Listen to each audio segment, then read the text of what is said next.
Lady दरोगा किसी case की विवेचना के लिए अपने थाने की गाड़ी से स्टाफ के साथ जा रही थी। तभी उन्होंने अपने ड्राइवर से कहा कि मुझे बहुत जोर से भूख लगी है, अगर आपको कहीं होटल दिख जाए तो वहां गाड़ी रोक लेना। मैडम की बात सुनकर के ड्राइवर इधर उधर देखने लगता है और एक होटल सामने दिखाई देता है, वो वहीं पर गाड़ी रोक लेता है।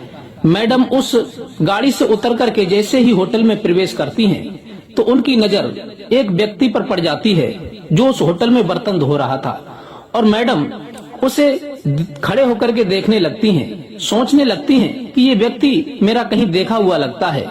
तब वो उसके पास जाती हैं और उसके चेहरे पर जैसे ही उनकी नजर पड़ती है तो वो एकदम से चौंक जाती हैं, उनके पैरों के नीचे से जमीन खसक जाती है और वो व्यक्ति जैसे ही उन मैडम की तरफ देखता है तो उसके हाथ से बर्तन छूट जाते हैं और वो भी खड़ा हो जाता है, भावुक हो जाता है।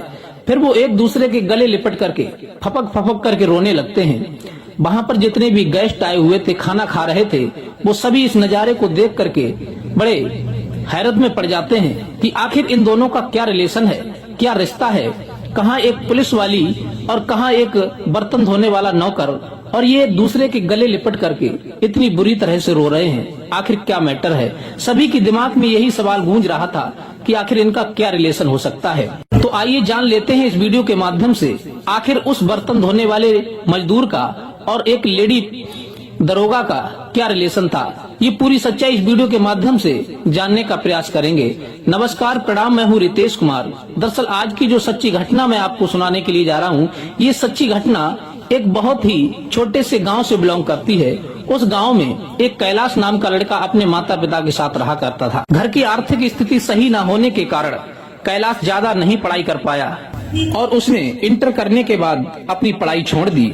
उसके बाद कैलाश की शादी के रिश्ते आने लगे। तब उसके माता पिता ने सोचा कि घर में कोई दूसरी औरत भी नहीं है और हम लोग भी वृद्ध हैं, इसलिए कैलाश का विवाह करना ही उचित होगा। यह सोच समझ के कैलाश के माता पिता ने कैलाश का विवाह कर लिया और राधा नाम की लड़की दुल्हन बनकर के कैलाश के घर आ गई और वो बड़े अच्छे तरह से कैलाश के परिवार को चलाने लगती है, सबकी देखरेख करती है, सबकी सेवा करती है। लेकिन घर में आमदनी का ज्यादा स्रोत न देख करके राधा कैलाश से कहती है, देखो कैलाश, इस तरह से केवल खेती किसानी करने से गुजर नहीं होगी, हमें कुछ और भी करना पड़ेगा। क्योंकि राधा अपने मायके में काफी पढ़ाई कर चुकी थी। तो राधा अपने पति कैलाश से कहती है कि मेरी कहीं पर ट्यूशन लगवा दो और मैं नौकरी की तैयारी करना चाहती हूँ। मेरा बचपन से ये सपना रहा है कि अगर मैं पढ़ लिख जाऊंगी तो मैं कोई नौकरी करूंगी जिससे हमारे घर की आर्थिक स्थिति अच्छे से सुधर सके। तब कैलाश भी समझदारी से काम लेता है और अपनी पत्नी का एडमिशन एक कोचिंग सेंटर में करा देता है। वहाँ उनकी पत्नी बड़े मन लगा करके पढ़ाई करने लगती है।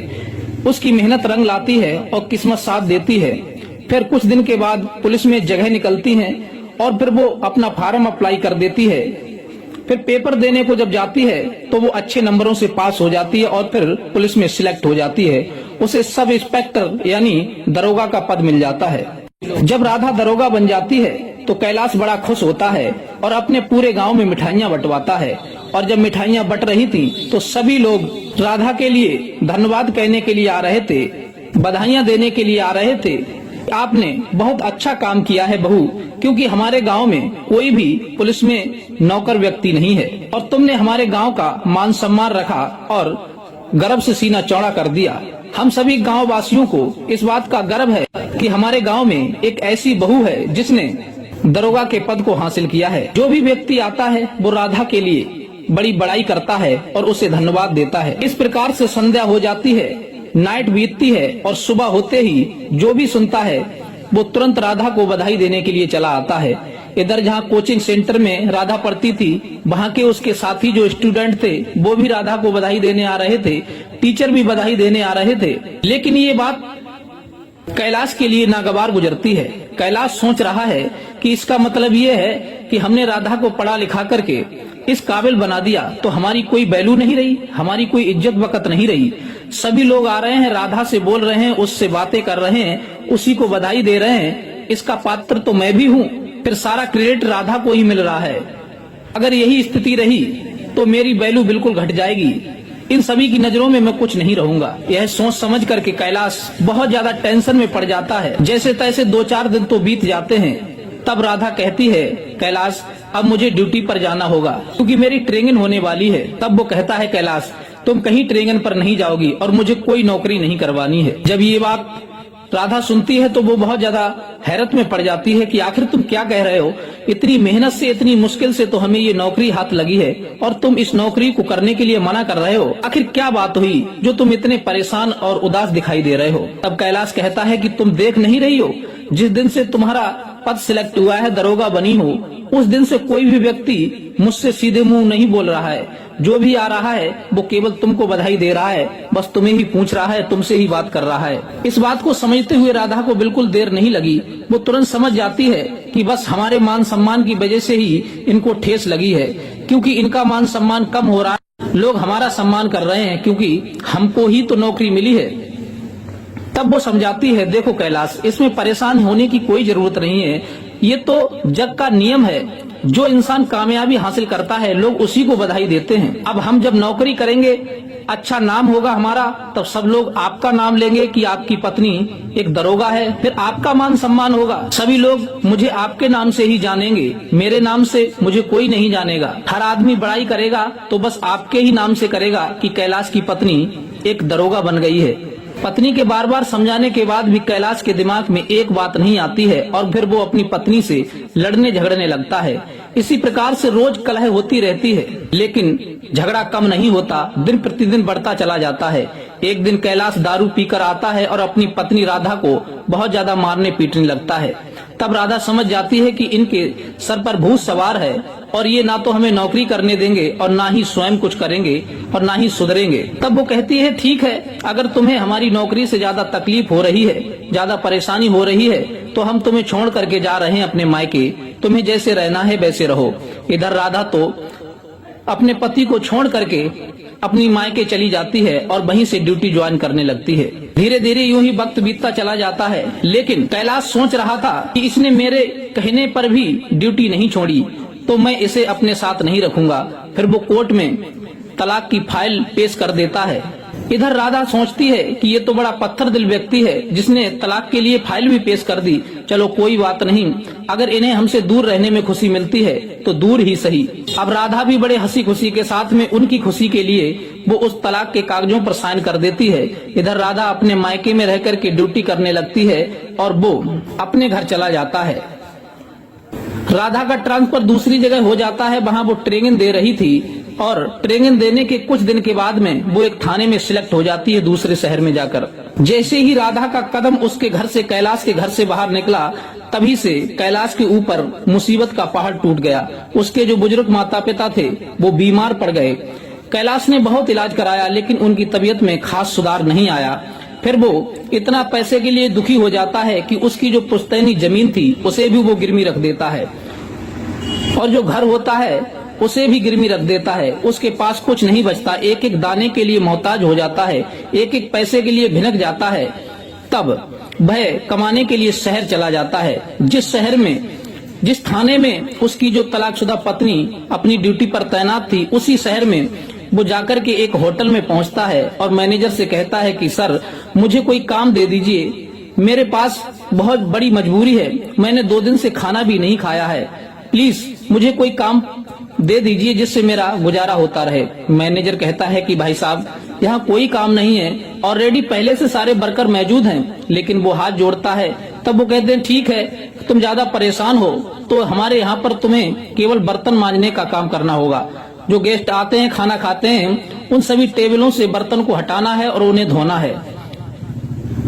कैलाश इस बात को भी राजी हो जाता है और उस होटल में बर्तन मांजने लगता है। ना तो इधर कैलाश को पता था कि इसी शहर में हमारी पत्नी तैनात है और ना ही राधा को पता था कि हमारा तलाकशुदा पति इसी होटल में काम कर रहा है। इधर थाने के इंस्पेक्टर ने राधा से कहा कि तुम साथियों को लेकर के चली जाओ और ये केस की विवेचना करके आओ, इसमें कितनी सत्यता है। तब वो महिला दरोगा कुछ स्टाफ को लेकर के वहां से जाती हैं और काफी गर्मी का समय था। तब वो अपने ड्राइवर से कहती हैं कि ड्राइवर, मुझे बहुत जोर से भूख लगी है, अगर कहीं पर तुम्हें होटल दिख जाए तो वहाँ तुम गाड़ी रोक लेना, वहाँ चाय नाश्ता खाना उना खाने के बाद ही आगे चलेंगे, ना जाने कितना टाइम लगेगा, वहाँ पर कोई पता नहीं है। मैडम की बात सुनकर के वो ड्राइवर उसी होटल के पास में गाड़ी रोक लेता है और मैडम उस गाड़ी से उतर करके जैसे ही होटल में प्रवेश करती हैं तो जो व्यक्ति बर्तन मांज रहा था उस पर उन मैडम की नजर पड़ जाती है।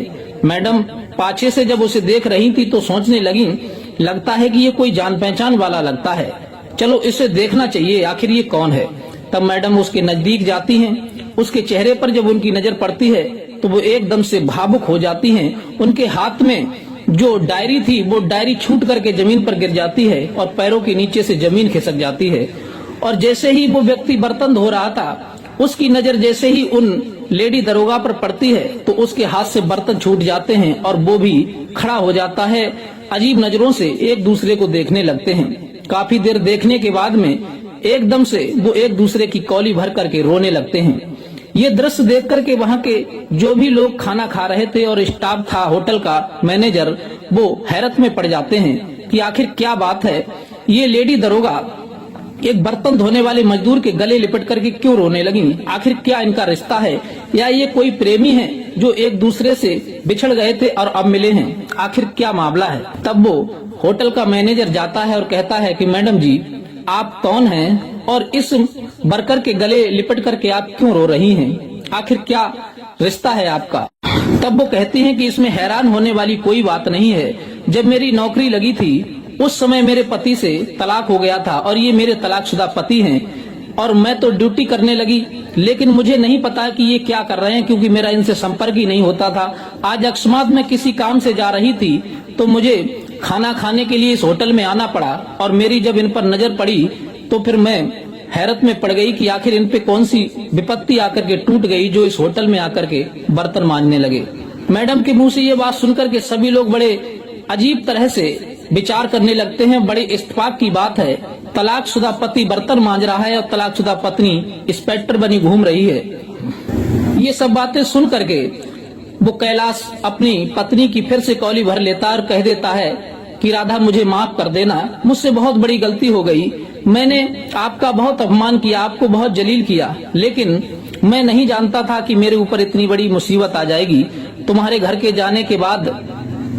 से जाने के बाद माँ बाप बीमार पड़ गए, उनका बहुत इलाज कराया, सारी जमीन गिरवी रख गई, घर भी गिरवी रख गया, मैं एक एक दाने के लिए एक एक पैसे के लिए मोहताज हो गया। जब मेरे पास कुछ नहीं बचा खाने को भी तो मैं मजदूरी करने के लिए शहर आया, मुझे कोई काम नहीं मिला, तब इन मैनेजर से मैंने प्रार्थना की, विनती की, तब इन्होंने मुझे बर्तन धोने पर रख लिया है। बस जो कुछ मिलता है उसी से गुजारा चल रहा है, माँ बाप का तो देहांत हो गया पहले ही। ये सुन करके वो और ज्यादा राधा दुखी हो जाती हैं, रोने लगती हैं, कहने लगती हैं कैलाश तुमने सत्यानाश कर दिया पूरे घर का, पहले तो तुमसे मेरी खुशी बर्दाश्त नहीं हुई और मेरे जाने के बाद तुम स्वयं बर्बाद हो गए। तभी तो कहते हैं कि दूसरे का बुरा चाहने वाले व्यक्ति के साथ में खुद बुरा हो जाता है। तब कैलाश कहता है कि मैडम जी आप इस समय कहाँ जा रही हैं? वो कहती हैं कि मैं किसी काम से आई थी केस की विवेचना के लिए, तुम यहाँ पर काम करो और मैं लौट करके जब आऊंगी तब तुमसे बात करूंगी।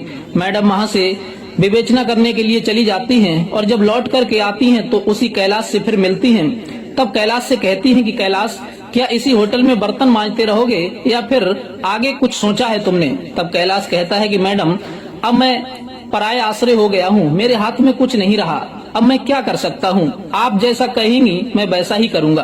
अगर आप मुझे अपनाएंगी तो मैं आपके साथ रहने को तैयार हूँ, आप ठुकराएंगी तो मैं आपसे दूर हूँ। तब राधा कहती है कैलाश ना तो मैंने तुम्हें पहले ठुकराया था और ना मैं अब तुम्हें ठुकरा रही हूँ, जितनी चाहत मेरे अंदर तुम्हारे लिए पहले थी उतनी ही अब है, बस भेद तो केवल तुम्हारी नजरों में आया था छोटे बड़े का, मेरे सम्मान से तुम्हें कष्ट हुआ था, मेरा सम्मान होने से तुम्हारे लिए मेरी खुशी सहन नहीं हुई, इसलिए तुमने मुझसे तलाक ले लिया। अगर तुम मेरे साथ रहने के इच्छुक हो तो मैं अब भी तुम्हें अपने साथ रख सकती हूँ। कैलाश कान पकड़ लेता है, कहता है कि जीवन भर मैं तुमसे कभी नहीं बिगाड़ूंगा, तुम जैसा कहोगी वैसा करूंगा, बस मुझे अपना लो। अब राधा अपने पति को लेकर के वहाँ से चली आती है और फिर वो जितनी भी उनकी जमीन गिरवी रखी हुई थी वो सब छुड़ा लेती है, घर भी छुड़ा लेती है और फिर अपने पति को अपने साथ रखने लगती है। जब खेती किसानी का काम होता है तो कैलाश गांव चला जाता है और वो करने के बाद फिर अपनी पत्नी के पास वापस आ जाता है। तो साथियों, ये कहानी आपको कैसी लगी? क्या राधा ने अपने बेसहारा पति को सहारा देकर के अच्छा किया या गलत किया? कैलाश ने उसके साथ कैसा व्यवहार किया? इसके बाद भी राधा ने उसे माफ करके अपना पति स्वीकार कर लिया। इस बारे में आपकी क्या राय है? आपकी जो भी राय है अपनी राय हमें कमेंट में दे सकते हैं। अगर वीडियो अच्छी लगी हो तो प्लीज हमारे चैनल को लाइक सब्सक्राइब कीजिए और मिलते हैं इसी प्रकार की कोई नई कहानी के साथ। तब तक के लिए दीजिए इजाजत। नमस्कार।